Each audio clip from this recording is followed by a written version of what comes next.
Dan kita sebagaimana yang tertulis di muka surat 47, yaitu ayat-ayat yang dibaca setelah setiap sholat maktubah, yaitu 5 sholat waktu. Nah, sebelumnya kita telah pun mempelajari sebuah doa yang mana doa setelah selesai sholat. Kita baca semuanya ya, selesai ya? Ya. Nah, jadi begitulah dia contoh ataupun salah satu contoh yang bisa kita ambil di dalam doa yang banyak banget di dalam seluruh hadis yang bisa diambil ataupun ayat Quran yang ada tersirat di dalamnya doa-doa. Banyak sekali di dalam Al-Quran ada doa-doa di dalamnya. Adakah siapa di sini bisa buat contoh satu doa yang pernah difahamkan di dalam Al-Quran? Pertanyaan ini. Satu doa yang Anda dapat di dalam Al-Quran. Ya, betul. Rabbana. Iya. Makanya kalau nggak ada jawab kaget juga. Itu kan selalu kita bacakan Rabbana atina fid dunya hasanatan wa fil akhirati hasanatan wa qina adzaban. Itu di antara ayat yang ada di dalam Al-Quran yang memberi arti kepada doa. Jadi di antara doa-doa yang perlu kita panjatkan di dalam ataupun setelah sholat adalah beberapa doa yang ada yang telah kita pelajari. Nah, di muka surat 47 kita di sesuatu tempat yang ada dibacakan beberapa ayat yang penting yang mana bisa kita baca di dalam setelah sholatnya. Jadi pertama sekali judulnya ayat-ayat yang dibaca setelah setiap sholat maktubah. Ya, apa maksudnya maktubah?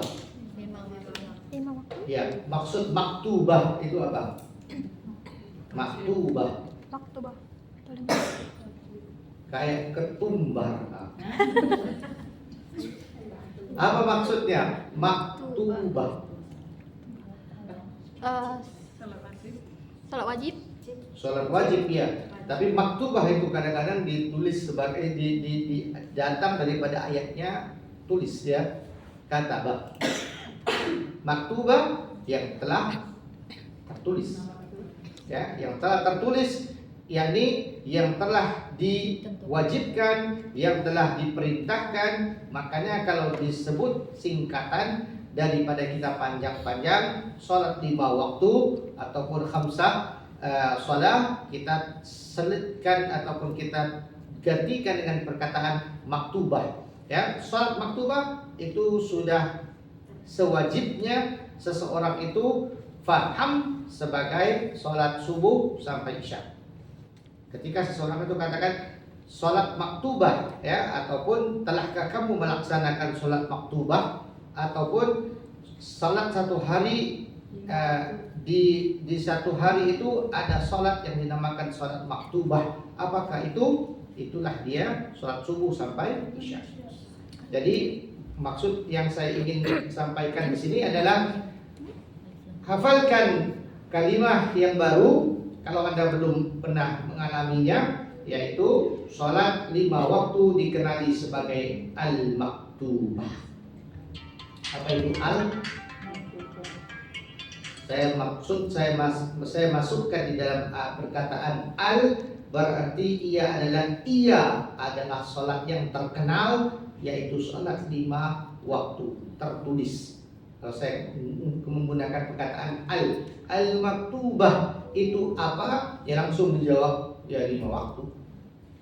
Maktubah telah tertulis, ya. Jadi kemasukan al itu mempunyai makna definisi. Iya, itulah dia 5 waktu yang telah diperintahkan Allah Subhanahu wa taala. Nah, baik, insya Allah kita akan lanjutkan di muka surat 47 yang mana di sini ada mengatakan sebaiknya dibacakan surah-surah yang berikut ini. Maksudnya apa? Sebaiknya itu setelah melakukan sholat fardu, kemudian seseorang itu duduk dan membaca doa, kemudian itu dia menutup sholatnya dengan doa penutup.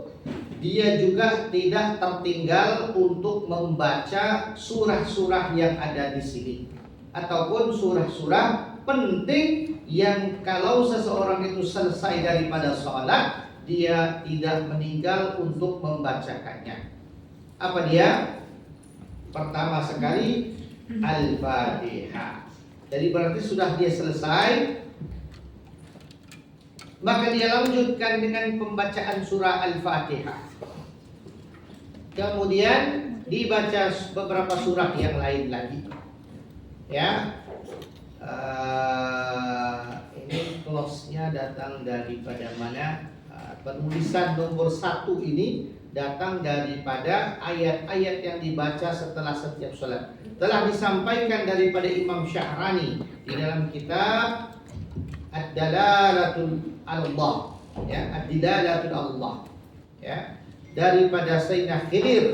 Dikatakan Imam Syahrani mengambil daripada kalimat kata Nabi Khidir, mengatakan sesungguhnya beliau telah bertanya kepada 24.000 malaikat nabi tentang sesuatu yang menjadikan aman, yang terselamat di dalam tercabutnya iman seseorang itu, maka tidak ada yang mampu memberikan jawaban selain Nabi Muhammad SAW, bahwasanya barang siapa yang membiasakan pada setiap habis waktu salat fardunya membaca ayatul kursi, kemudian ayat syahadatullah, ya, dan setelahnya sampai kepada surah Al-Ikhlas, ya, kemudian surah Al-Falaq, kemudian surah An-Nas, kemudian surah Al-Fatihah, maka amanlah dia daripada tercabut imannya. Nah, di antara sebuah faidah yang ada adalah Rasul sallallahu alaihi wasallam, Nabi Muhammad SAW mengatakan kepada semuanya ini, apabila seseorang itu bertanya kepada 24.000 nabi tentang sesuatu yang menjadikan aman ataupun terselamat daripada tercabutnya iman. Jadi ada seseorang yang menanyakan 24.000 nabi tentang apakah cara seseorang itu dapat menyelamatkan dirinya daripada terkeluar daripada iman. Kenapa itu penting, Mbak Sofia? Kenapa itu penting?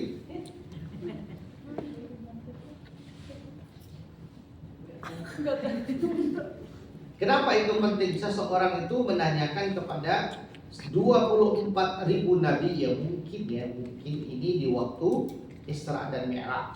Seseorang itu menanyakan kepada 24.000 nabi yang ada di depannya, ataupun pernah satu orang itu menanyakan semuanya, dan itu adalah Nabi Khidir, karena riwayat ini disampaikan oleh Nabi Khidir. Nabi Khidir daripada zaman dulu sudah ada sampai sekarang ini juga dia ada. Mungkin dia ada di atas masjid, semua orang nggak tahu juga.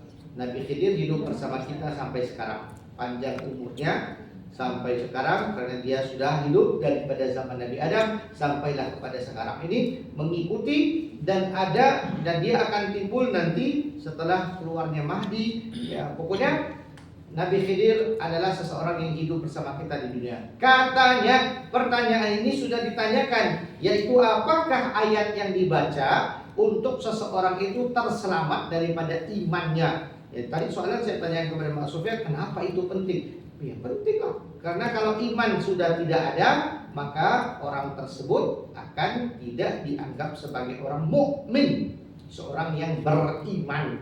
Setelah seseorang itu tidak dianggap sebagai orang yang beriman, ya dia sendiri dong, tidak ada tanggungan Allah Subhanahu wa taala ke atasnya, karena dia tidak, ataupun dia telah melakukan, ataupun dia telah berkata sesuatu yang menyebabkan imannya itu terkeluar. Apa itu iman? Percaya bahwa tiada Tuhan melainkan Allah. Itu iman. Penting banget. Siapa yang tidak takut? Orang yang tidak tahu kerugian yang besar yang berlaku ketika seseorang itu terkeluar daripada iman. Seseorang ataupun seorang muslim seharusnya dia memberikan keperhatian yang sangat besar dalam hal ini, karena ini adalah urusan Allah, urusan takdir. Ya, kita berharap hari-hari kita berharap, walaupun kita tidak terkeluar ucapan kita, tapi kita berharap dan sungguh-sungguh kita berharap kita tetap mati di dalam Islam, di dalam iman, di dalam kepercayaan bahwasanya tiada Tuhan melainkan Allah. Sebaiknya orang mengkhawatiri hal ini. Kenapa harus khawatir sesuatu yang enggak ya Ustaz? Ya pasti kekhawatirannya pasti ada, karena iman akan diduga, akan diuji, akan diberi tantangan untuk seseorang itu mendapatkan kemenangan di dalam tantangan dan ujian tersebut. Dan ujian yang paling besar adalah seseorang itu diuji dengan keimanan. Dan ini bisa merupakan segala sesuatu yang ada di dunia. Rasulullah SAW bersabda, kadang-kadang, bahasa Arabnya kadang-kadang orang fakir miskin bisa menjadi kafir. Ya, orang fakir bisa menjadi kafir.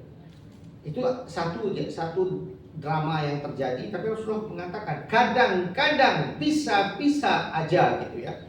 Kalau kadang-kadangnya bisa diterjemahkan bisa aja seorang fakir bisa menjadi kafir. Nauzubillah min dzalik. Ya, itu salah satu contoh, salah satu kejadian yang bisa berlaku. Kenapa? Ya kita lihat aja di Indonesia. Ya, kita lihat contoh-contoh yang ada. Kadang-kadang datang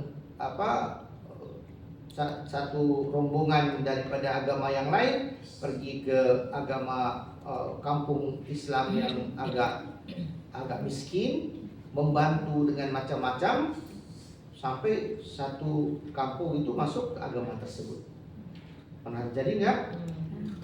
Karena apa? Ya, jadi hadis Rasulullah itu benar dengan katanya fakir ini, orang miskin ini bisa aja menjadi seorang kafir. Bisa terjadi karena terbeli oleh sesuatu. Nah, inilah yang dimaksudkan dengan iman seseorang itu harus dijaga. Supaya apa? Tidak tercemar dengan satu kelakuan ataupun penyataan sampai orang itu keluar daripada agamanya. Ya, seharusnya tidak ada yang lebih penting daripada doa ini.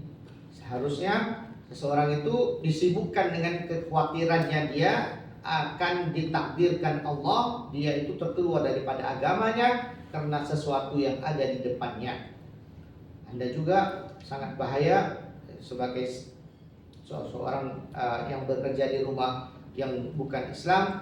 Kadang-kadang kita tertarik dengan apa yang ada di sekitar mereka. Kok bisa ya orang-orang yang bukan Islam ini menjadi kaya, menjadi apa ya? Kenapa saya tidak ya? Nanti kadang-kadang terikut, disuruhnya pakai celana pendek dipakai, disuruhnya ini dia dibuat. Tidak ada, seolah-olah tidak ada iman di dalam hatinya sehingga dia bisa melakukan hal-hal seperti itu. Nah, ya, padahal dia ada punya pilihan, disuruh pakai, tapi dia nggak mau. Ya karena saya Muslim, ya Muslim ada tata aurat yang perlu dijaga, maka dijaga. Ya, maka dibuat segala sesuatu yang, makanya ini yang dimaksudkan dengan seseorang itu bisa terkeluar daripada agamanya karena perbuatan dan kata-kata. Baru-baru ini ada seseorang, ada tukang video yang ngambil tukang video ya. Ada diviralkan seseorang muslimah yang berpakaian muslim pergi bakar-bakar. Bukan bakar-bakar jagung ya. Bukan bakar-bakar jagung ya, bukan bakar-bakar ayam ya, bukan barbecue, tapi dia bakar kertas. Nah, kalau dia sih saya lihat orang yang tidak tersentuh imannya, karena dia kayaknya buat kerja aja. Buat kerja aja ya. Mungkin dia tidak tahu bagaimana ini perbuatan bisa menyebabkan dia itu di dalam keadaan yang saya masih belum katakan dia telah keluar daripada agama Islam dengan perbuatan itu ya. Karena belum lagi, melainkan kalau majikannya itu suruh dia buat sembahan ya, dan dia buat, itu salah itu. Tapi ini lain lagi ya, upacara yang dia ikut-ikutan. Kadang-kadang dia kosong, barangkali nggak tahu itu adalah upacara keagamaan. Itu orang bakar dibakar aja, nggak tahu kenapa dia mau bakar kertas ya, dulu dibakar. Ya kalau dia mempunyai iman seperti itu nggak gampang, itu nggak jadi masalah ya, nggak jadi masalah. Dia cuma buat kerja. Tapi satu permasalahan yang besar di situ adalah apa? Pakaiannya. Karena itu syiar, itu publicity yang dia buat. Kayak kamu sudah tulis sesuatu, kamu post. Kalau tulis dihapus nggak apa-apa, atau tulis tunggu dulu di Facebook ya. Kamu tulis komentarnya, saya tidak suka dengan apa yang kamu lakukan, bla bla bla.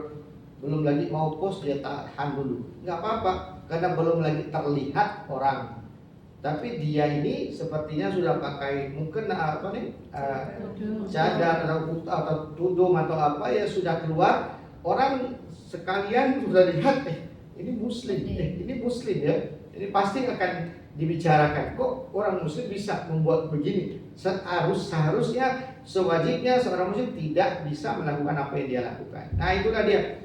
Apa yang saya mau maksudkan di sini, di atas apa yang mau kita pelajari di sini adalah sesuatu yang sangat-sangat berharga dan harganya itu sangat mahal dan paling top di dalam semua hajatnya kita ini adalah untuk mati di dalam keadaan Islam. Maksud mati dalam keadaan Islam adalah iman di hati kita. Nah makanya di dalam salah satu daripada apa yang bisa kita lakukan untuk berdoa, tetapi menggunakan ayat Al-Quran untuk menjadi sesuatu yang dapat melindungi seseorang itu daripada terkeluar imannya. Dua perkara tadi itu, dari perbuatan ataupun kata-kata ya. Makanya tadi itu kita telah berikan contoh dan saya telah bahaskan bagaimana perbuatan bisa menjadikan seseorang itu terkeluar daripada agamanya. Ya, jadi perkataan ya kadang-kadang bisa menjadikan seseorang itu terkeluar daripada agamanya. Tetapi perkataannya itu harus ada kaitannya dengan keimanan yang disentuh. Ya, bukan sesuatu seperti apa yang kita pernah dengarkan. Ya, saya bilang begini ya, rezeki di tangan Allah Subhanahu wa taala. Ya. Rezeki di tangan Allah Subhanahu wa taala, juga jodoh di tangan Allah Subhanahu wa taala. Nah, kalau Anda diperkenalkan sama dukun ya, tukang bomo yang mengatakan nih, kamu ambil bunga ini ya, sampai ke rumah kamu siram air. Tahu kan bunga ini bunga plastik tapi siram. Bacalah apa yang kamu mau baca, mambang tanah, mambang hijau ya, udah kasih, kemudian buang 3 kali. Iya, insya Allah ini akan tukar menjadi uang dan menjadi rezeki buat kamu. Dan ini adalah datangnya daripada angin roro kidul. Langsung kamu percaya ya, langsung kamu percaya. Kepercayaan kamu dan perbuatan kamu dan kata-kata kamu itu yang menyebabkan kamu keluar daripada Islam. Ya, nah ini adalah contoh. Jadi saya katakan 2 ya. Satu, orang yang mana seseorang itu berkata-kata dengan katanya itu menyebabkan dia keluar daripada agama Islam. Satu lagi perbuatan seperti tadi itu ya, ada orang yang melakukan sesuatu sembahan yang diarahkan oleh majikannya, lalu dia percaya dan dia melakukan. Soalnya dia ada patung di rumahnya, tiap-tiap pagi jam 7 kamu harus di sini sujud begini, bacaannya itu dia ikut. Ya, dia ikut. Ya, pertama sekali sebagai seorang muslim kamu wajib ingkar ya, wajib ingkar. Wajib ingkar berarti wajib menendang kefahaman tersebut ya, menyatakan ini sudah langgar daripada apa yang saya buat. Ya, kalau di Singapura kamu bisa buat laporan, kamu bisa pergi ke MOM, kamu bisa pokoknya telepon teman kamu atau yang terdekat atau suruh kamu keluar daripada sana dan tidak bekerja di sana karena pemaksaan yang sedemikian tidak berlaku di sini di Singapura ya. Nah, ada dulu nggak begitu dulu ya. Bulan kemarin kita sering diingatkan supaya jangan mengucapkan Selamat Hari Natal kepada orang-orang Kristen. Ya. Karena apa ya? Mbak Sofia pasti tahu. Kenapa? Siapa yang tahu? Kenapa kita tidak bisa mengucapkan Selamat Hari Natal kepada orang yang Kristen, orang yang mempercayai Kristen, orang yang percaya yang menyambut yang menyambut Hari Natal. Kenapa? Karena kita Muslim. Ya? Bukan agama kita. Bukan agama kita, maka kita tidak bisa menyebutkan Selamat Hari Natal gitu ya. Itu adalah kata-kata ya, kata-kata yang terjadi, bukan pegangan ya. Karena saya mau menyatakan bahwasanya di Islam mengajarkan kita untuk berbaik-baik bersama agama yang lain. Berbaik-baik bersama agama yang lain ada batasannya. Tapi kalau setakat perbatasannya nih saya menanyakan ya. Saya tanya ya, bukan kepada Mbak Sofia ya, kepada semua ya. Saya tanya, adakah bisa kamu mengucapkan Merry Christmas kepada orang yang bukan Islam, yang menyambut Christmas? Nggak bisa. Bisa? Nggak bisa. Bisa. Menghormati aja sendiri.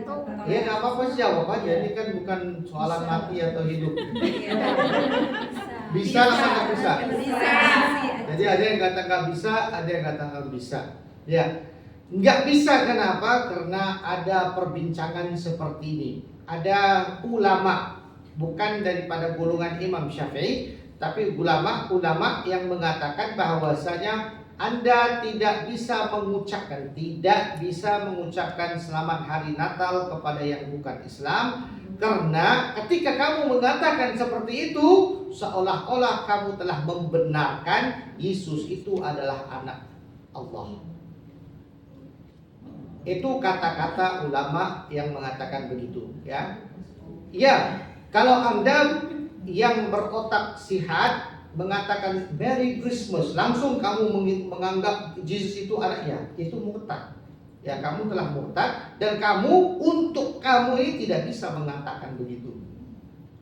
Tapi untuk orang biasa-biasa aja, saya katakan Merry Christmas, bahagialah kamu di hari cuti kamu ya. Gitu aja.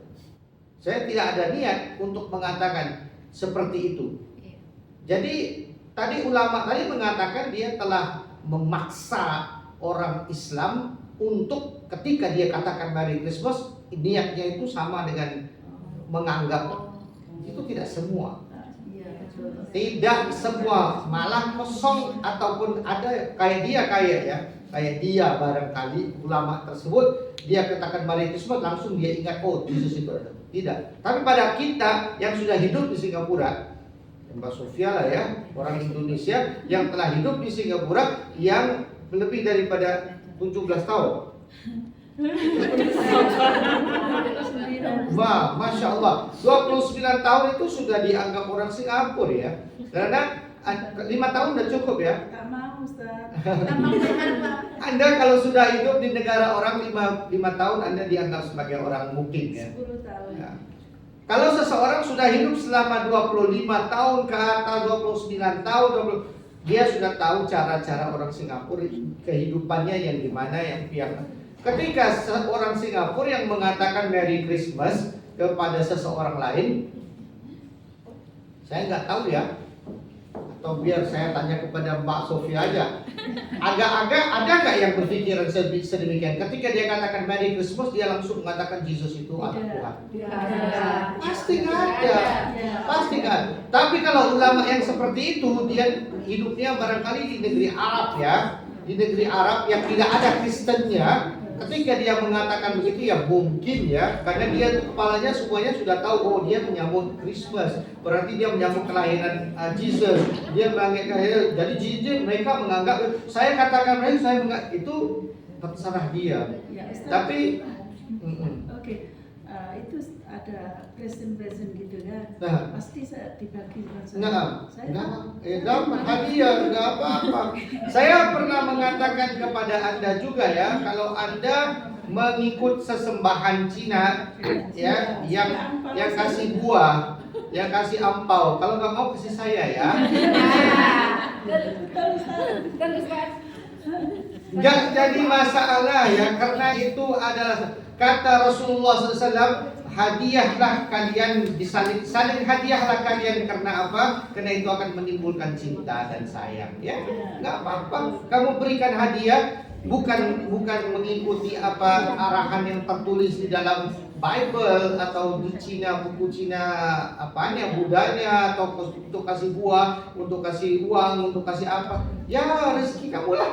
Ya, itu. Kalau dia kasih ya terima. Nah, yang saya mau garis pandukan di sini adalah seseorang ataupun sesiapa aja yang mengatakan bahwasanya dia itu tidak bisa mengucapkan Merry Christmas ataupun kongsi facai ya kepada orang yang bukan Islam ataupun orang yang menyambut sambutannya itu pendapat saya mengisi kepada niatnya.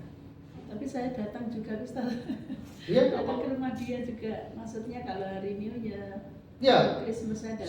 Pada saya orang yang mendatangi itu pertama kalau kamu diajak mengajikan itu kerja betul. kamu. Saya kerja Ustaz. Iya. Ya. Kalau kamu mendatangi orang yang kamu kenal, ya itu karena kamu mau mengeratkan lagi silaturahimnya. Enggak jadi masalah. Enggak ada Rasulullah ketemu sama musuhnya, bukan Islamnya ya. Rasulullah berziarah kepada musuhnya. Orang yang menganggap Rasulullah musuh, dia tidak menganggap, makanya Saya dia masak datang. di situ Ustaz. Ya. Masak buat orang-orang itu.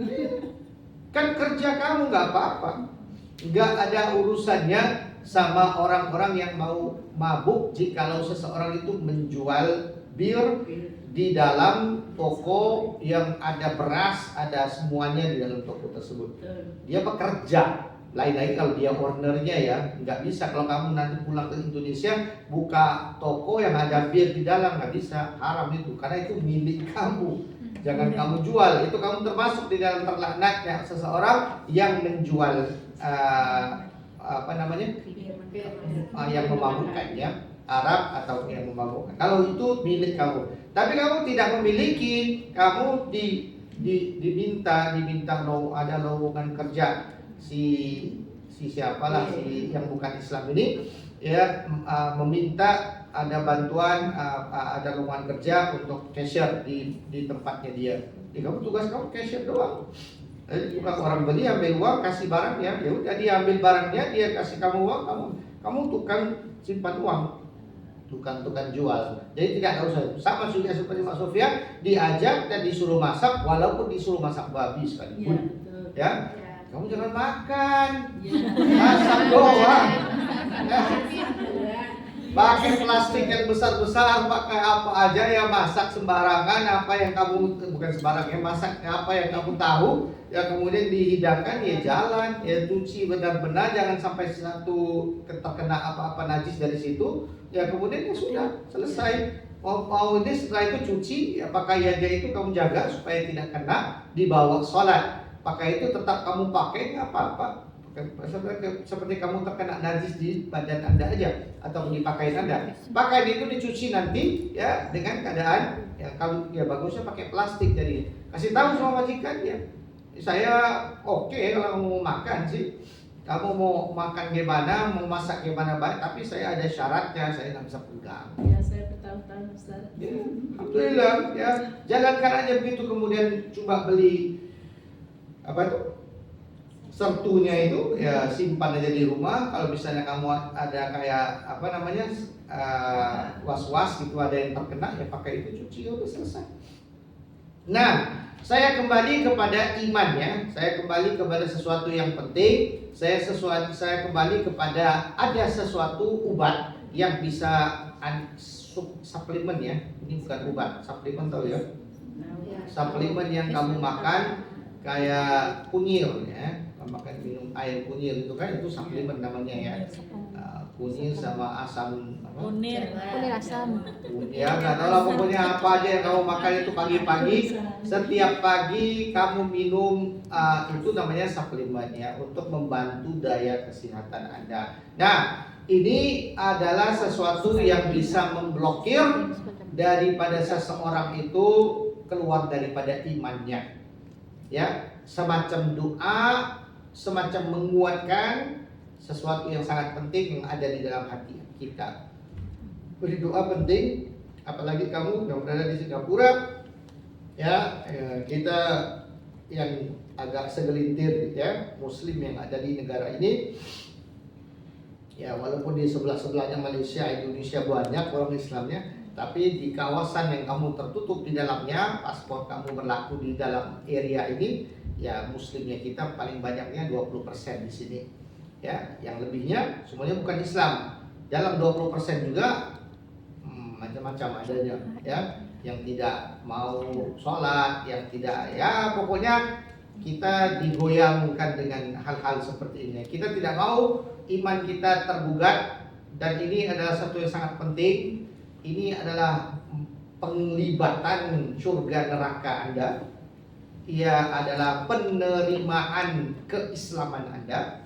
Ya paling penting lah, ini paling top sekali ya. Semua orang diarahkan, semua mukmin, semua orang Islam diarahkan supaya berdoa meminta Allah supaya jangan kita dipesongkan imannya ataupun dilarikan keimanan, kepercayaan ini kepada sesuatu yang tidak kita harapkan dan tidak pernah kita duga. Hari ini Mbak Sofia Muslim, saya Muslim, Anda Muslim, itu adalah kehendak Allah Subhanahu Wa Taala. Besok setengah jam, 1 jam, 2 jam, 5 jam lagi Allah mau putarkan begini aja jadinya, kamu langsung saya nggak suka aja Islam. Kenapa saya harus bertudung begini? Capek saya. Itu bisa terjadi di siapa-siapa aja. Itu bisa terjadi di siapa dan kapan saja. Kenapa saya mau capek-capek buat begini? Ya ikut aja majikan saya, sama dia kasih saya teduhan, uang tiap bulan malah ditambah dengan ini. Ya saya dipakai slow pendek, ya ikut aja sama dia hari Minggu pergi ke church yang mana, ya duduk aja sama dia, dia bantu lagi, dia kasih macam-macam kehidupan dan sebagainya. Ya kita pun jadi ikut-ikutan karena lemah, karena tidak ada pendirian kita, ya maka kita ikut-ikutan. Nah, penting, sangat-sangat penting ya, apalagi teman-teman kita yang kita tahu ya, yang kita tahu baru datang di sini, orang kampung, orang desa yang belum pernah melihat agama lain, belum pernah melihat uang yang banyak, belum pernah diberikan kesempatan untuk pegang uang yang banyak. Kadang-kadang mereka ini kena bisikan syaitan yang banyak. Ya, kena bisikan. Kita nggak bisa salahkan mereka juga karena mereka baru kan. Mereka jadi suka dengan satu perkara yang mereka ini kaget ya. Ibu bapaknya nggak pernah pegang uang berjuta-juta, dia sekarang ini pegang juta-juta uang Singapura. Jadi triliunnya orang penduduk uang di sana. Ya ini semuanya bisa milik kamu kalau kamu ikut kita aja di dalam agama aja. Terjual dia, terbeli dia dengan harga yang sedemikian. Berapa banyak yang ada nggak yang begitu? Ada pasti, bukan di Singapura, di Filipina, bukan di Filipina, Indonesia, macam-macam tempat. Tapi semuanya itu apa permainan yang kita bahaskan di sini? Iman. Iman kita itu harus kukuh, harus tegar, harus benar-benar tahu kita itu tidak bisa digoyangkan dengan sesuatu yang seperti itu yang datang dari agama yang lain. Satu, iya, itu adalah tugas kita yang paling besar untuk menentang. Itu Anda bisa melakukan apa aja. Kedua, di Singapura alhamdulillah walaupun kita di 20%, tapi kita dilindungi dengan undang-undang yang seperti itu. Ada majikan Anda atau majikan teman Anda yang coba-coba buat begitu, laporkan ke polisi aja. Kalau tidak bisa ke BRI aja, kalau tidak jumpa saya aja. Ya, insya Allah itu akan terlerai karena dia tidak bisa menggugat agama, menjual agama, berperan untuk untuk mengadakan atau mentidakkan agama Anda supaya mengikuti dia dengan paksaan atau dengan sesuatu uang atau apa ya. Dan kamunya itu mesti ridha dengan tidak bisa dia melakukan hal itu kepada Anda. Nah, kita kembali kepada ini karena ini semuanya ada di dalam Al-Quran, dan Al-Quran adalah penawar bagi segalanya. Jadi yang saya mau maksudkan di sini adalah ini ayat-ayat kalau bisa dihafal. Kalaupun Anda sudah ada kesibukannya, ketika Anda telah selesai melakukan sholat yang tadi itu, yang tadi kan ada sholat maktubat yang kamu buat, kemudian kamu melakukan doa. Selesai waktu itu kamu diperlukan untuk buat apa? Ya sambil komat kamit, buat apa yang kamu buat di rumah itu pun nggak apa-apa. Ayat ini dibaca aja terus. Tapi setelah sholat, setelah sholat membaca ayat Al-Quran yang ini. Di mana? Ayo kita bacakan bersama. Saya tidak akan bacakan dan kamu ikut, tapi kita baca bersama. Muka surat 48. Jadi setelah Assalamualaikum warahmatullah, Assalamualaikum warahmatullah, ada membaca doa yang seperti di sebelah 45 tadi itu, Allahumma antas salam wa minkas salam wa ilaika ya'udu salam sampai habis. Kemudian baca subhanallah 33 kali, kemudian membaca alhamdulillah 33 kali, Allahu akbar 33 kali, kemudian la ilaha illallah wahdahu la syarikalah, lahul mulku wal hamdu yuhyi wa yumiitu kulli syai'in qadir wa la haula wa la quwwata illa billah. Terus baca doa yang telah kita pelajari minggu kemarin, 2 minggu kemarin. Kemudian setelah selesai baca doanya, langsung membaca ayat ini. Ayo kita bacakan bersama daripada atas muka surat 48. Bismillahirrahmanirrahim. Alhamdulillahirabbil alamin. Arrahmanirrahim. Maliki yaumiddin. Iyyaka na'budu wa iyyaka nasta'in. Ihdinas siratal mustaqim. Siratal ladzina an'amta 'alaihim ghairil maghdubi 'alaihim waladdallin. Amin. Alif Lam Mim. Dzalikal kitabu la raiba fihi hudan lil muttaqin. الذين يؤمنون بالغيب ويقيمون الصلاة ومما رزقناهم ينفقون والذين يؤمنون بما أنزل إليك وما أنزل من قبلك وبالآخرة هم يوقنون أولئك على هدى من ربهم وأولئك هم المفلحون. وإلهكم إله واحد لا إله إلا هو الرحمن الرحيم. إن في خلق السماوات والأرض واختلاف الليل والنهار والفلك التي تجري في البحر بما ينفع الناس وما أنزل الله من السماء من ماء فأحيا به الأرض بعد موتها وبث فيها من كل دابة وتصريف الرياح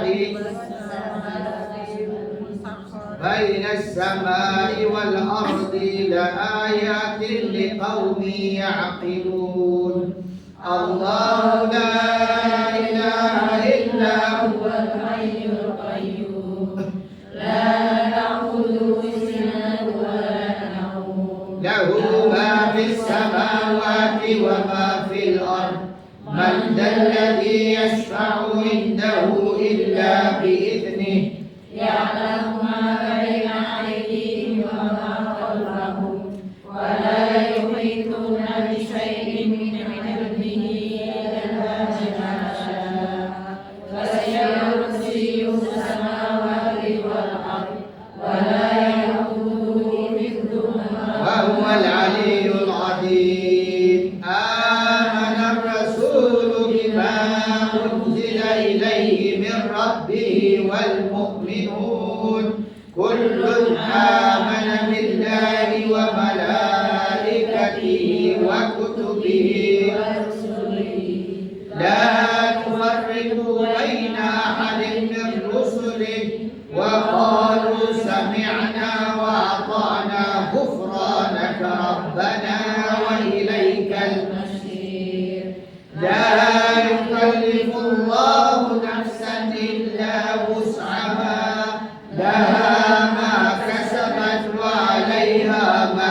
كسبت ربنا لا تؤاخذنا إن نسينا أو أخطأنا ربنا ولا تحمل علينا إصرا كما حملته على الذين من قبلنا ربنا ولا تحملنا ما لا طاقة لنا به واعف عنا واغفر لنا وارحمنا أنت مولانا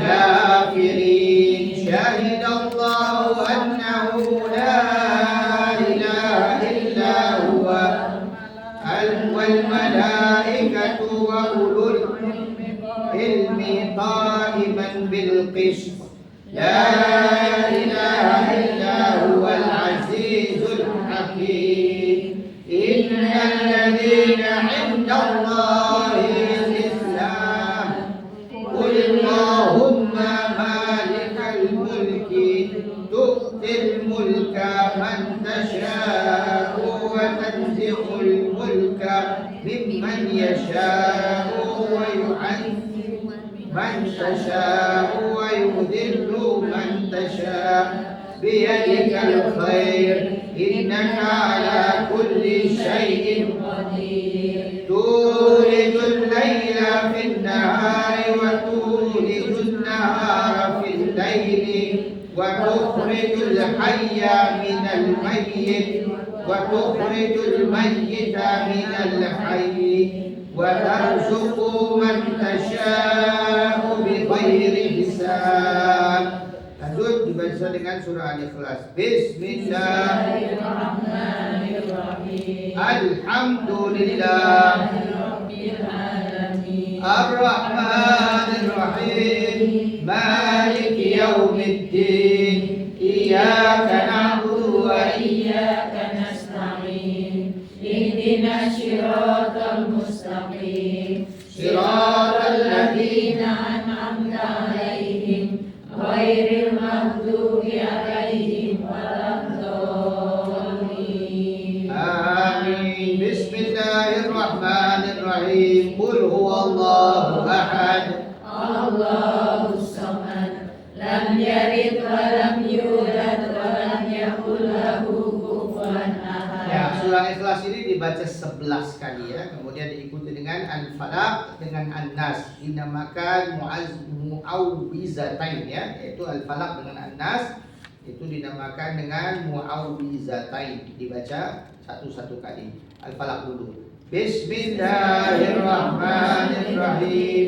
Qul a'udzu birabbil falaq min syarri ma khalaq wa min syarri ghasiqin idza waqab wa min syarri nafasati fil 'uqad wa min syarri hasidin idza hasad. Ada mic. Qul a'udzu birabbin nas malikin nas ilahin nas min syarril waswasil khannas alladzi yuwaswisu fi sudurin nas minal jinnati wan nas. Nah, alhamdulillah ya, begitulah dia ya. Anda baca. Di buka surat 47. Kan saya sudah ada mic, kenapa dikasih saya? Ya.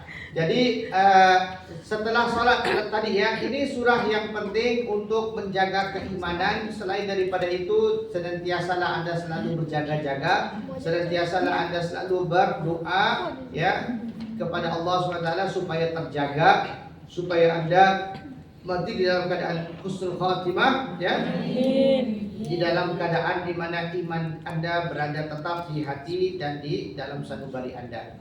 Nah, tadi itu pertama kita baca Al-Fatihah dengan maknanya. Al-Fatihah sekiranya menjadi sesuatu yang perlu kita pahamkan. InsyaAllah kita akan membacakan maknanya. Bismillah. Siapa aja?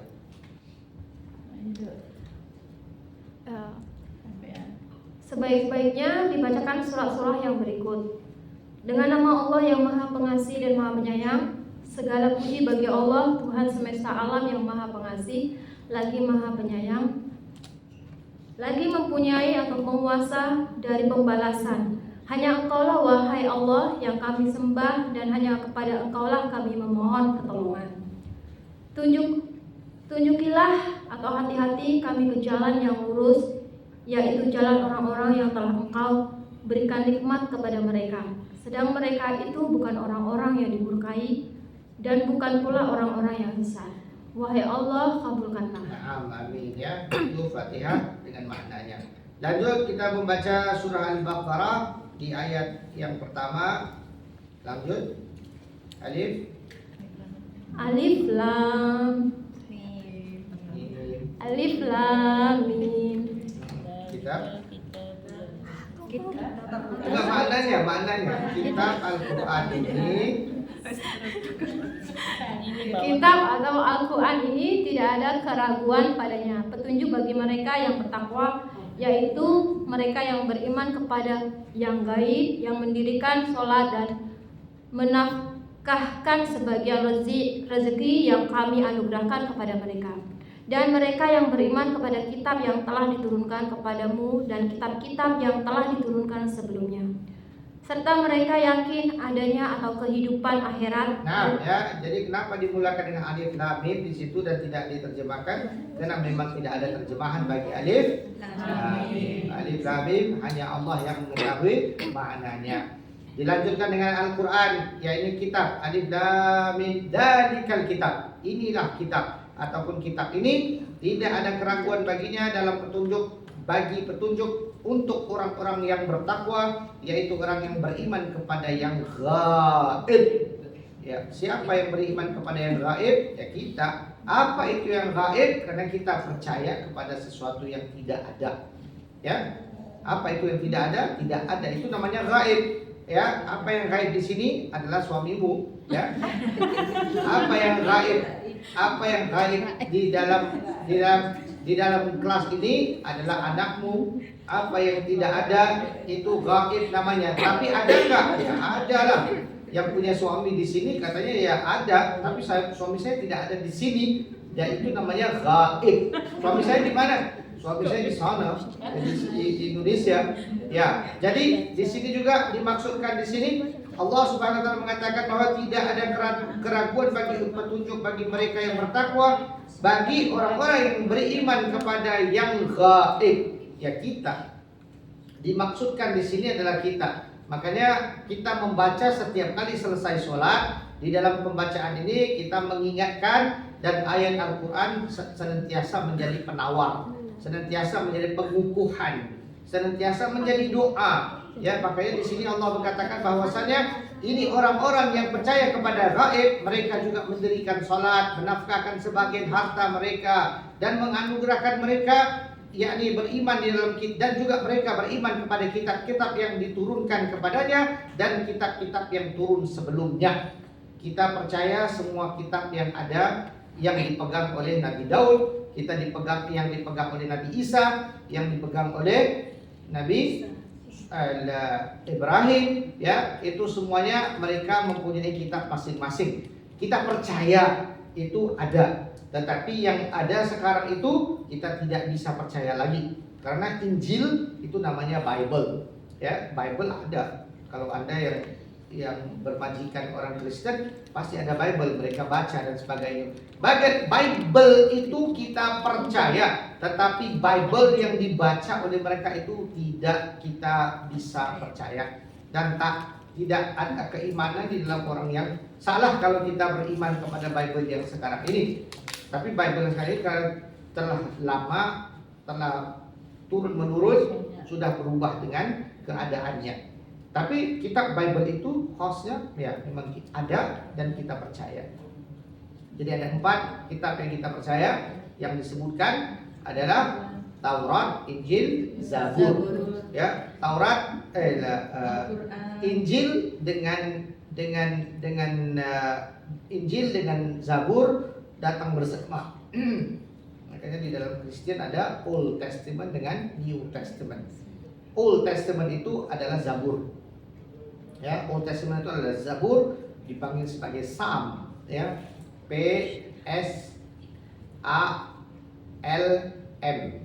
Psalm, ya. Kalau di dalam di dalam Bible-nya kamu akan buka, kamu akan lihat perkataan itu.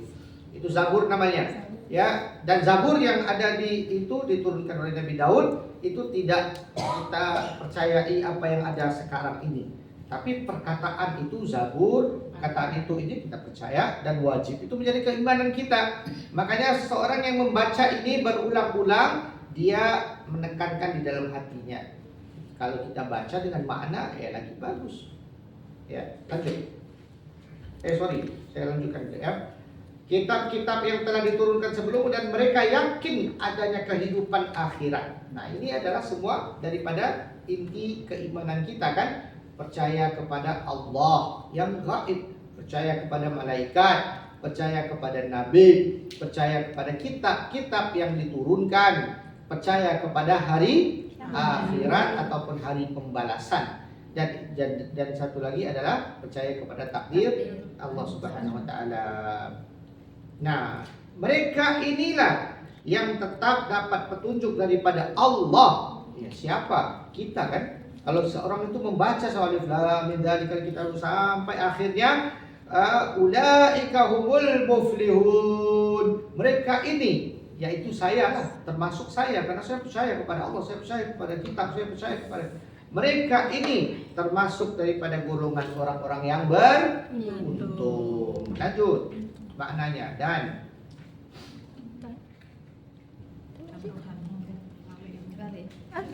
balik ya. Yang ini kan belum. sudah. Oh, oke. Ya. Yang di bawahnya sudah. Oh, sudah ya. Dari Tuhanmu adalah Tuhan yang Maha Esa. Dan Tuhan bukan dari. Hah? Dan Tuhanmu adalah Tuhan yang Maha Esa. Tidak ada Tuhan yang berhak disembah melainkan Dia, yang Maha Pemurah lagi Maha Penyayang.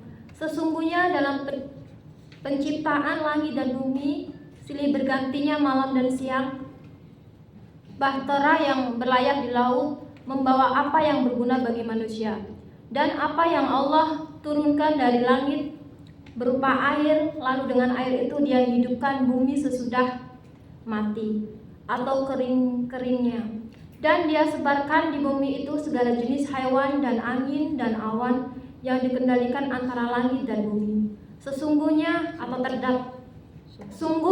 terdapat tanda-tanda keesaan dan kebesaran Allah bagi kaum yang memikirkan. Nah, ya, ini di sini ayat ini ya menceritakan tentang anugerah Allah dan kekuasaan Allah yang maha kuasa. Ya, terus Allah tidak ada Tuhan melainkan Dia. Ia hidup berdiri atau memelihara semesta alam. Ya, Allah tidak ada Tuhan melainkan Dia. Kemudian koma yaitu ya. Ia Allah hidup berdiri. Terus tiada Ia mengantuk dan tiada pula tertidur baginya. Apa-apa yang di langit dan apa-apa yang di bumi. Tidak ada yang memberi syafaat atau pertolongan di sisinya melainkan dengan izinnya. Ia mengetahui apa-apa yang dihadapkan mereka dan apa-apa yang di belakang mereka. Mereka tidak mengetahui sesuatu pengetahuan melainkan dengan kehendaknya. Kursinya atau ilmunya dan kerajaannya melipat langit dan bumi, dan tiada susah baginya memelihara keduanya. Dia maha tinggi lagi maha agung. Nah, harus membaca ayat kursi dengan penuh kefahaman ya, supaya kita tahu apa yang kita bacakan. Ini ayat kursi ya, Allahu la ilaha illallah ta'khudhuhu sinatun wa la nawm. Tidak ada Tuhan melainkan Allah ya, dan Dialah Al-Hayyul Qayyum, yaitu hidup berdiri memelihara seluruh semesta alam, yaitu dan Dia itu tidak pernah mengantuk dan tidak pernah pula tertidur, karena mengantuk tidur adalah ciptaan Allah ya. Dan apa-apa yang di langit dan yang di bumi itu milik Allah. Tidak ada yang memberi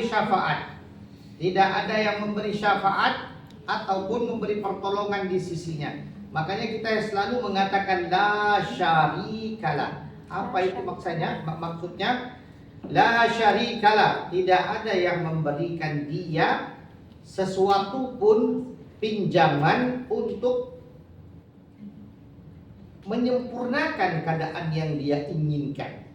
Paham? Makanya kita katakan tidak ada syarikalah, tidak ada dia bekerja sama dengan, dia tidak ada sandaran, dia tidak ada sesuatu yang dia kayak kita memerlukan.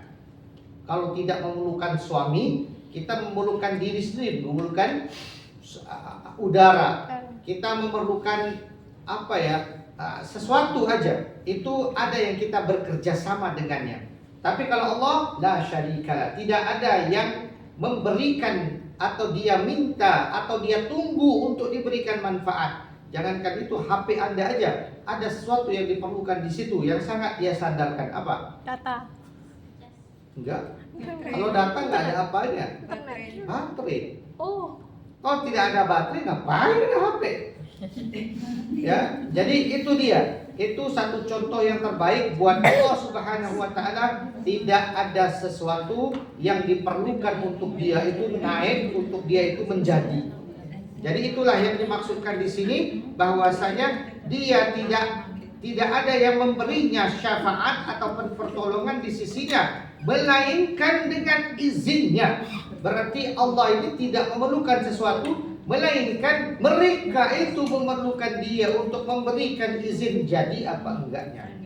Ya, ia mengetahui apa yang di hadapan dan di belakang. Mereka tidak mengetahui suatu pengetahuan melainkan kehendaknya. Kursinya ataupun ilmunya ataupun kebesarannya meliputi langit dan bumi, dan tidak susah baginya memelihara keduanya. Nah, setelah kita mengetahui, kita membaca Fatihah, kita membaca Al-Baqarah ayat yang pertama, kemudian kita membaca ayat selanjutnya di surah Al-Baqarah juga untuk memberikan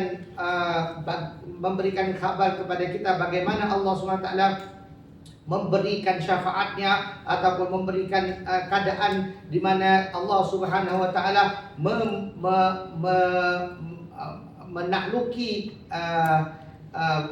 dunia dengan menghidupkan dan mematikan. Kemudian kita membaca ayat kursi, dan ayat kursi ini kebetulan menjadi jantungnya Al-Quran karena ia membicarakan tentang kebesarannya Allah.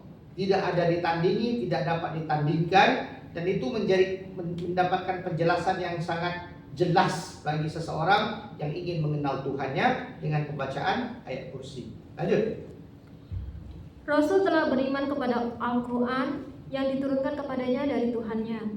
Demikian pula orang-orang yang beriman. Semuanya beriman kepada Allah, malaikat-malaikatnya, kitab-kitabnya, dan rasul-rasulnya. Mereka mengatakan, kami tidak membeza-bezakan antara seseorang pun atau dengan yang lain, dan rasul-rasulnya. Dan mereka mengatakan, kami dengar dan kami taat, atau mereka berdoa.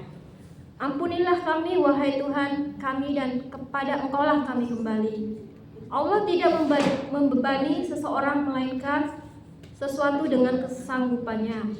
Ia mendapat pahala atau dari kebajikan yang diusahakannya, dan ia mendapat siksaan dari kejahatan yang dikerjakan. Mereka berdoa, wahai Tuhan kami, janganlah Engkau hukum kami jika kami lupa atau kami bersalah. Wahai Tuhan kami, janganlah Engkau bebankan kami beban yang sangat berat sebagaimana Engkau membebankan kepada orang-orang sebelum kami. Wahai Tuhan kami, jangan Engkau pikulkan kepada kami apa yang tidak sanggup kami memikulnya. Maafkanlah kami, ampunilah kami, dan rahmatilah kami. Engkaulah penolong kami, maka tolonglah kami terhadap kaum yang kafir. Nah, terus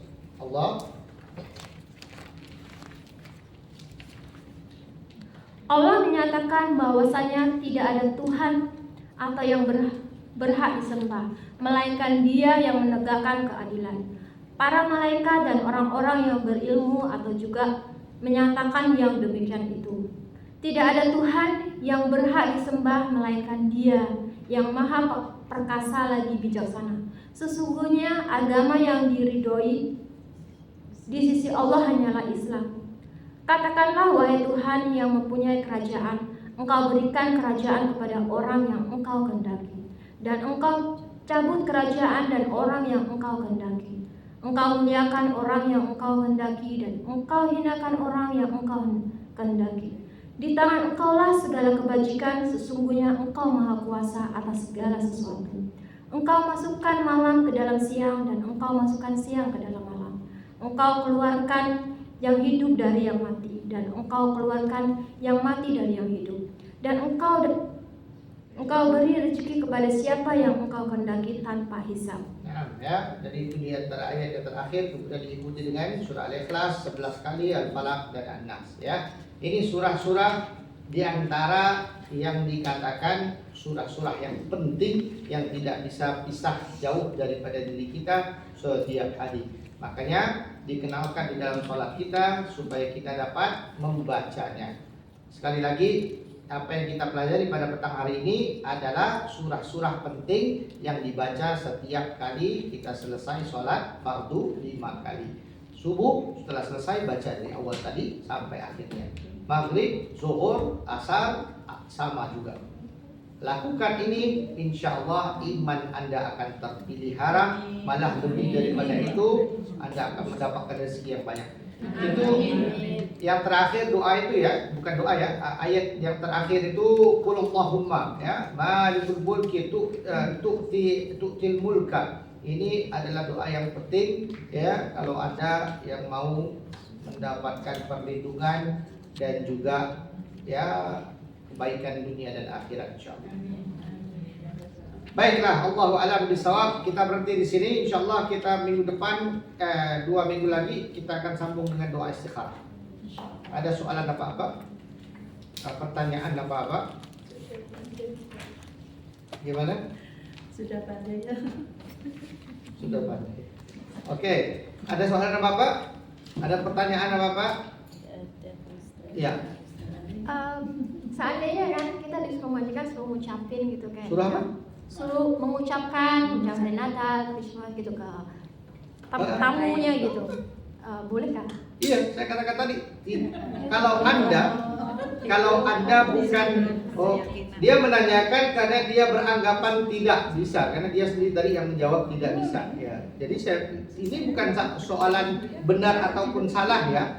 Ini soalannya adalah apakah niat kita? Apakah niat kita ketika kita mengatakan selamat hari Natal? Kita sudah terang ya, diarahkan majikan untuk memberi kehormatan bagi orang yang menyambut. Ya nggak apa-apa lah. Kadang ada tamu datang. Ya, kalau begitu juga kalau hari Wisak, ya hari saya nggak tahu kalau ada di sana hari Indonesia ada tanggal merah namanya tanggal Nyepi. Ada. Ya. Kalau Anda mempunyai kenalan yang dari Bali atau orang Hindu, ya selamat hari Nyepi. Adakah Anda menganggap bahwasanya Anda mengikuti apa yang percayaan mereka yang karut itu? Ada hantu yang mau datang dan malam? Enggak mungkin kita percaya kepada hal seperti itu kan? Ya, begitulah. Jadi ketika kita mengatakan selamat hari Nyepi, sama aja ketika kita mengatakan kepada orang Kristen selamat hari Natal. Ya serahlah kamu mau buat apa, karena itu hari cuti kamu ya, itu kepercayaan kamu ya. Terserah. Kalau kenapa saya katakan hari Natal? Karena majikan saya yang suruh saya hormat tetamu saya. Ini tetamu dia ya. Oke. Jadi 2-3 niat itu semuanya oke. Tapi ketika kamu mengatakan saya katakan selamat Natal karena saya percaya Yesus itu anaknya Tuhan, ya gila, ya kan? Tanggung sendiri itu. Karena itu adalah niat Anda. Nah, pernikahan dua agama itu di mana usul hukumnya? Pernikahan dua agama itu tidak ada penerimaan dalam Islam dan itu dihukum sebagai zina. Jadi kalau dia itu lain lagi kalau pernikahan adat ya, dia orang Riau nikah sama orang Jawa ya, Riau ada acara itu acara ini itu nggak apa-apa, nggak jadi masalah. Tapi kalau acara pernikahan itu hanya sah dengan apa yang dia lakukan di agama itu, kemudian dia lakukan di agama Islamnya, itu nggak bisa. Apalagi kalau tidak melakukan kedua-duanya langsung dia bersatu, itu zina namanya, sama. ya kan? Upacara itu dianggap sebagai tidak ada aja. Kalau saya mengatakan bahwasanya saya menikah sama orang Kristen, kemudian saya pergi ke gerejanya, saya diberikan ngomong-ngomong gitu, ya itu zina. Pada saya sebagai orang Islam, pandangan saya ada, karena itu nggak ada apanya. Upacara yang tidak diiktiraf, kan kita tahu bahwasanya hanya yang diterima oleh Allah SWT adalah agama Islam dengan apa yang diajarkan Nabi Muhammad SAW. Ya, di Singapura kita tidak mempunyai masalah pernikahan yang seperti itu karena mereka pergi ke sivil untuk melakukan penulisan aja. Itu sama kayak zina. Karena siapa yang satukan dia? Siapa yang menghalalkan dia? Tidak ada. Jadi haram perbuatan itu, harus menjalani keagamaan. Kalau di Singapura kan kalau misalnya orang Muslim ini suka sama orang Cina itu, orang Cina itu tidak mau masuk ke dalam agama Islam untuk mengikuti upacaranya, ya yang ini pun kelihatannya tetap mau dengan cowok itu, ya mengikuti acara sivil. Jadi ditulis di pemerintahan dia itu bernikah, tapi kehidupannya itu haram. Kehidupannya itu berzina, anaknya anak zina. Ya tidak ada aturan Islam di situ. Anak itu anak zina, tetapi kalau anak itu memilih untuk agama Islam, terima Islamnya. Tapi kalau dia itu tidak ajarkannya karena ibu bapaknya juga begitu, ya kadang-kadang kan subhanallah ya, anak itu dipelihara, dijadikan dia didapatkan hidayah gitu ya, melebihi ibu bapaknya, ada yang gitu. Ya Islamnya itu diterima lah. Walaupun dia anak mau nikah itu tidak ada kena mengenai sama orangnya, sama bapak ibunya, iya, ya. Orang yang anak mau nikah itu suci, sesuci-sucinya, tidak ada dosa, tidak ada apanya. Yang dosa bapak ibunya. Ya. Seandainya anak itu diterima orang lain, gimana hukumnya Ustaz? Ya, terserah dia mau agama apa. Dia kan biasanya kan anak begitu dia akan pilih. Setelah dia dekat, ada pun anak begitu juga ada yang tidak mau beragama. Tapi misalnya bapaknya Melayu, mukanya muka Melayu, mukanya muka Melayu, di sini rata-ratanya Muslim ya. Lain lagi kalau di Indonesia muka wajahnya orang kita, tetapi agama lain itu banyak juga yang kita tidak dapat tebak dengan baik ya. Kalau di Singapura kita bakal tebak yang baik lah. Orang Melayu 99% adalah Muslim. Ya, 99%. Nah, kalau bapaknya nikah sama orang, nikahnya di dalam sivil, nikah sama yang bukan Islam, anaknya dididik dari kecil tidak ada Islam, itu terserah dia pilih agama mana. Ya, dan dia tidak, sebenarnya dia dilahirkan sebagai Islam. Karena itulah dia yang disabdakan Rasulullah SAW, semua anak yang baru lahir dilahir di dalam keadaan fitrah. Orang tuanya yang mewarnakannya. Jadi yang dimaksudkan itu fitrah itu adalah putih ya. Semua anak yang keluar daripada rahim ibunya adalah seperti kain putih, ibu bapaknya yang mewarnakannya. Jadi anak yang keluar itu suci, muslim dia sebenarnya. Tapi dia yang memilih jalannya karena sentuhan ibu bapaknya. Kalau tidak ada sentuhan ibu bapak dalam agama, dia membesar sedemikian, dia pilihan dia untuk mendapatkan hidayah dan sebagainya. Di Singapura kita ada 17% dalam 100% orang Islam. Kita ada 19% sampai 20% orang yang tidak beragama. Saya ulang ya. Di Singapura ada 17% orang Islam. Orang yang tidak beragama itu ada 20%. Lebih daripada orang Islam. Tidak beragama itu bukan berarti dia Kristen, tidak beragama, tidak percaya. Tidak percaya apa-apa aja. Etis, hidup sendiri. Orang etis itu 20%, lebih banyak dari orang Islam. Ya mungkin kayaknya itu. Yang kawin ini dia pun nggak tahu pilih apa. Baik, Allahu a'lam bishawab. Kalau tidak ada soal lagi saya tutup, insyaallah. Ada lagi? Ada yang mau tanya? Kalau misalkan beda agama kan, tapi dia mau ke Islam itu gimana? Ya, kita kalau di Singapura atau di mana? Ya di Singapura atau di Indonesia lah Ya, sama. syahadah aja. Ambil Sah. syahadahnya doang. Dengan dua laki-laki ada di mendengarkan. Jadi dia masuk Islam, dia sudah tahu nih, dia mau belajar dan sebagainya. Itu disyahadahkan dulu. Nggak usah disuruh mandi, nggak usah disuruh potong rambut, nggak usah disuruh mandi apa, nggak sudah. Di situ aja langsung ya. Kamu mau percaya kepada Islam, mau langsung disuruh ikut saya. Ada dua laki-laki di situ, dengarkan. Ya, dua laki-laki ini sebagai saksinya. Jadi orang katanya ikut saya, asyhadu alla ilaha illallah. Jadi dia diulang dengan bahasanya sendiri, bahasa Indonesia, bahasa Jawa, bahasa apa, dikasih tahu aku apa nih? Aku percaya, aku menjadi saksi bahwasanya tiada Tuhan melainkan Allah, dan aku percaya bahwasanya Muhammad adalah Rasulnya. Dia diucapkan begitu, dia udah Islam. Sejurus dia ngomong begitu, dia udah Islam. Tapi terus Harus selanjutnya enggak sholat. Nanti setelah itu. Oh, setelah saya. Itu adalah pertemuan di mana kita mengislamkan dia. Dia mati di saat itu, dia masuk surga langsung. Lebih mulia daripada Anda yang mengislamkan dia. Kalau dia mati di situ. Nah, setelah itu dia pelajari. Dia akan disuruh, dianggap, dipimpin untuk belajar, mengajar dan belajar. Ya, disuruh, dibuat semuanya itu, diajarkan wudu, diajarkan sholat, diajarkan zakat, diajarkan untuk mau pergi haji, ya, ikut contoh Mak Sofia pergi umrah. Ya, itu semuanya harus dipelajari pelan-pelan. Salah jalan. Iya, ada apa lagi?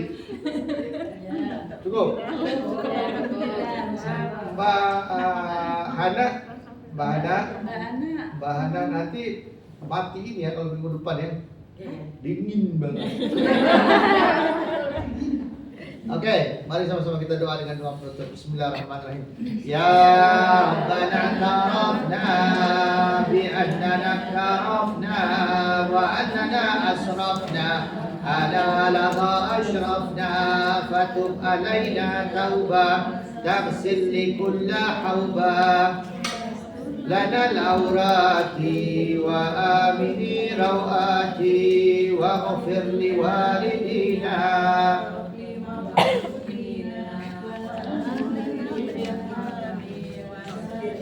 خلاني وكل ذي محبة أو جيرة أو صحبة آمين ربي فاسمع فضلا وجودا منا لا باكتساب منا بالمصطفى صلى وسلم ربي عليه العدل وآله وصحبه لا يطش صحبي